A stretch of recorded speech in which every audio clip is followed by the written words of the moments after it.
മലയോര ജനതയെ ദ്രോഹിക്കുന്ന സർക്കാരിന്റെ കപടതകൾക്കെതിരെ പ്രതിഷേധിച്ച് കത്തോലിക്ക സഭ.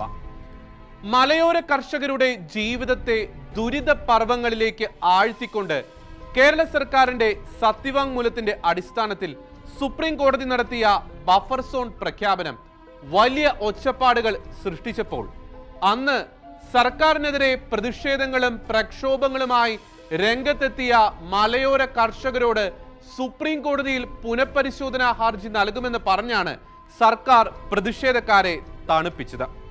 എന്നാൽ സർക്കാരിന്റെ പുനഃപരിശോധനാ ഹർജി കർഷകരെ കലവറ കൂടാതെ വഞ്ചിക്കുന്ന ഒന്നായിരുന്നുവെന്ന് വസ്തുനിഷ്ഠമായ വിശകലനത്തിൽ ഇപ്പോൾ തെളിഞ്ഞിരിക്കുകയാണ്. കപട വാഗ്ദാനങ്ങളുടെ പുറംപൂച്ചു കാട്ടി ബഫർ സോൺ ഇരകളായ ജനങ്ങളെ വഞ്ചിക്കുന്ന സർക്കാരിന്റെ നീതിരഹിതമായ നടപടികളാണ് പുനഃപരിശോധനാ ഹർജിയിലുള്ളതെന്നും അത് തങ്ങൾക്ക് വിനയാകുന്നുവെന്നും തിരിച്ചറിഞ്ഞ കത്തോലിക്ക സഭയിലെ താമരശ്ശേരി രൂപത ഇപ്പോൾ രംഗത്ത് വന്നിരിക്കുകയാണ്. മലയോര കർഷകരുടെ ആവശ്യങ്ങൾക്കും ആവലാതികൾക്കും ഒപ്പം നിൽക്കുന്ന താമരശ്ശേരി രൂപത ഈ വിഷയത്തിൽ ശക്തമായ നിലപാടുകളാണ് കൈക്കൊണ്ടിരിക്കുന്നത്. ബഫർ സോൺ വിഷയത്തിൽ സർക്കാർ കൈക്കൊണ്ട സുതാര്യമല്ലാത്ത നടപടികളെ വസ്തുനിഷ്ഠമായ തെളിവുകളുടെ അടിസ്ഥാനത്തിൽ ആധികാരികമായി വിശകലനം ചെയ്യുന്ന സർക്കുലർ രൂപതയുടെ കീഴിലുള്ള ഇടവകകളിലും സ്ഥാപനങ്ങളിലും വായിച്ചു. 8 പതിറ്റാണ്ടോളമായി മലബാറിലെ മലയോര മേഖലകളിലേക്ക് കുടിയേറി പാർക്കുന്ന മനുഷ്യർ കൃഷിയെ മാത്രം ആശ്രയിച്ച് ഉപജീവനം കഴിക്കുന്നവരാണ്. കേരള സർക്കാരിന്റെ അങ്ങേയറ്റം നിരുത്തരവാദപരമായ സത്യവാങ്മൂലത്തിന്റെ അടിസ്ഥാനത്തിൽ സുപ്രീം കോടതി പ്രഖ്യാപിച്ച ബഫർ സോൺ പ്രാബല്യത്തിൽ വന്നാൽ തങ്ങൾ വില കൊടുത്തു വാങ്ങിയ സ്ഥലത്ത് പ്രതികൂലമായ കാലാവസ്ഥയോടും വിളകൾക്ക് വേണ്ടത്ര വിലയില്ലാത്ത അവസ്ഥയോടും കാട്ടുമൃഗങ്ങളോടുമൊക്കെ പടപൊരുതി കർഷകർ കെട്ടിപ്പടുത്ത കൃഷിയും അവരുടെ ആവാസ വ്യവസ്ഥയും വിട്ട് തെരുവിലേക്ക് ഇറങ്ങിപ്പോകേണ്ട അവസ്ഥയാണ് സംജാതമായിരിക്കുന്നത്. അതിജീവനത്തിനു വേണ്ടി പടപൊരുതുന്ന കർഷകൻ തന്റെ അധ്വാനത്തിലൂടെ രാഷ്ട്രത്തിന്റെ കൂടെ നിന്ന് നിലനിൽപ്പിന് വേണ്ടി ക്ലേശിക്കുമ്പോൾ വേണ്ടത്ര പഠനങ്ങൾ നടത്താതെ സർക്കാർ കൊണ്ടുവരുന്ന അശാസ്ത്രീയമായ പരിഷ്കാരങ്ങളും അതിന്റെ അടിസ്ഥാനത്തിൽ സുപ്രീം കോടതി നടത്തിയ പ്രഖ്യാപനങ്ങളുമെല്ലാം കർഷകന് ഇടിത്തിയായി മാറിയിരിക്കുകയാണ്. 2022 ജൂൺ 3 കോടതി വിധിയിൽ സുപ്രീം കോടതി സംസ്ഥാന സർക്കാരിനോട് ബഫർ സോൺ മേഖലയിലെ ഉപജീവന നിർമ്മിതികൾ അടക്കമുള്ള എല്ലാ സ്ഥിതിവിവര കണക്കുകളും ആവശ്യമായ സർക്കാർ ഏജൻസികളുടെ സഹായത്തോടെ തയ്യാറാക്കി ലിസ്റ്റ് ചെയ്ത് 3 മാസത്തിനകം കോടതിക്ക് സമർപ്പിക്കുവാനാണ് ആവശ്യപ്പെട്ടിരുന്നത്. എന്നാൽ ഇത് റവന്യൂ ഡിപ്പാർട്ട്മെന്റിനെയോ പഞ്ചായത്തിനെയോ ഒന്നും ഏൽപ്പിക്കാതെ എന്നും കർഷകർക്കെതിരായി മാത്രം നിലപാടെടുത്തിട്ടുള്ള വനം വകുപ്പിനെ തന്നെ ഏൽപ്പിച്ചത് സുതാര്യമല്ലാത്ത നടപടിയാണെന്ന് കർഷകർ പറയുന്നു.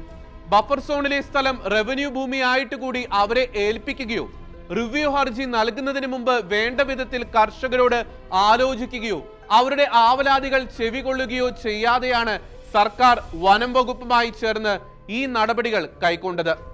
ബഫർ സോൺ സംബന്ധമായ വ്യക്തമായ വിവരക്കണക്കുകൾ ഹർജിയിൽ ഉൾപ്പെടുത്തണമെന്ന് സുപ്രീം കോടതി നിഷ്കർഷിച്ചിരുന്നു.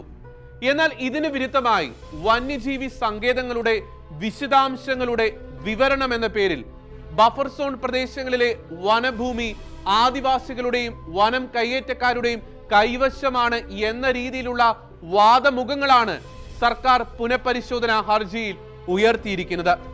അത് ജനങ്ങളുടെ ജീവിക്കുവാനുള്ള അവകാശത്തെ ഹനിക്കുന്നതാണ്.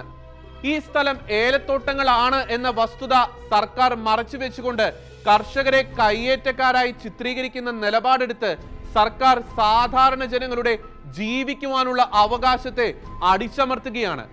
സുപ്രീം കോടതിക്കും കോടതി പറഞ്ഞിരിക്കുന്ന സെൻട്രൽ എംപവേർഡ് കമ്മിറ്റിക്കും കേന്ദ്ര വനപരിസ്ഥിതി മന്ത്രാലയത്തിനും നൽകേണ്ട വിശദമായ റിപ്പോർട്ടിൽ ഈ സ്ഥലത്ത് നൂറ്റാണ്ടുകൾ പഴക്കമുള്ള കൃഷിഭൂമിയുടെയും വീടുകളുടെയും വിദ്യാഭ്യാസ സ്ഥാപനങ്ങളുടെയും കച്ചവട സ്ഥാപനങ്ങളുടെയും ആരാധനാലയങ്ങളുടെയും ടൗൺഷിപ്പുകളുടെയും വ്യാപാര വാണിജ്യ സ്ഥാപനങ്ങളുടെയും മറ്റും വിശദമായ കണക്കുകൾ വസ്തുനിഷ്ഠമായി രേഖപ്പെടുത്തേണ്ടതാണ്.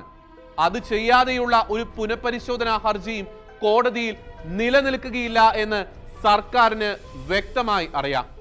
സർക്കാർ അത് ചെയ്യാത്തത് കൊണ്ട് മലയോര കർഷകർ ക്ഷുഭിതരായി വീണ്ടും സമരരംഗത്തേക്ക് ഇറങ്ങുമെന്ന സൂചനയാണ് ഇപ്പോൾ പുറത്തു വരുന്നത്.